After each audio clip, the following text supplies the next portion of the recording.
থাইল্যান্ডের ব্যবসায়ীদের প্রতি বাংলাদেশে বিনিয়োগে উদাত্ত আহ্বান জানিয়েছেন পররাষ্ট্রমন্ত্রী ড হাসান মাহমুদ। প্রধানমন্ত্রী শেখ হাসিনার থাইল্যান্ডে সরকারি সফর চলাকালে শুক্রবার ২৬ এপ্রিল সন্ধ্যায় ব্যাংককের স্থানীয় একটি হোটেলে থাইল্যান্ডে বাংলাদেশ দূতাবাস আয়োজিত ব্যবসায়িক সভায় তিনি এ আহ্বান জানান।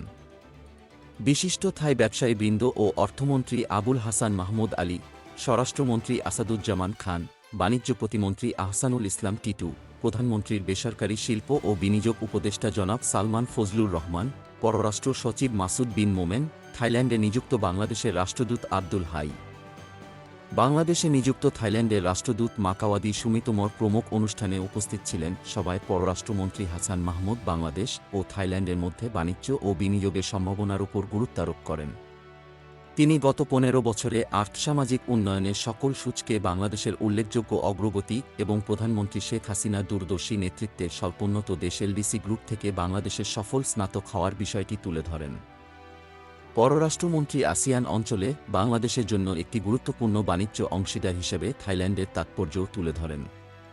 তিনি দুই দেশের মধ্যে মুক্ত বাণিজ্য চুক্তি এফটিএ শুরু করতে লেটার অফ ইনটেন্ট এলওআই স্বাক্ষরের কথা উল্লেখ করেন এবং দ্বিপাক্ষিক বাণিজ্য বাড়ানোর জন্য এবং বাণিজ্য ঘাটতি ভারসাম্যের জন্য এফটিএ দ্রুত শুরু করার গুরুত্বের উপর জোর দেন। প্রধানমন্ত্রীর বেসরকারি শিল্প ও বিনিয়োগ বিষয়ক উপদেষ্টা সালমান ফজলুর রহমান বিদেশি বিনিয়োগকারীদের জন্য বাংলাদেশ সরকার প্রদত্ত প্রণোদনা সম্পর্কে বিস্তারিত তুলে ধরেন। তিনি থাই সরকারের কাছ থেকে প্রযুক্তি হস্তান্তরের মাধ্যমে বাংলাদেশ সরকার উপকৃত হতে পারে বলে মত দেন এবং বাংলাদেশের পর্যটন খাতে থাই বিনিয়োগের আমন্ত্রণ জানান।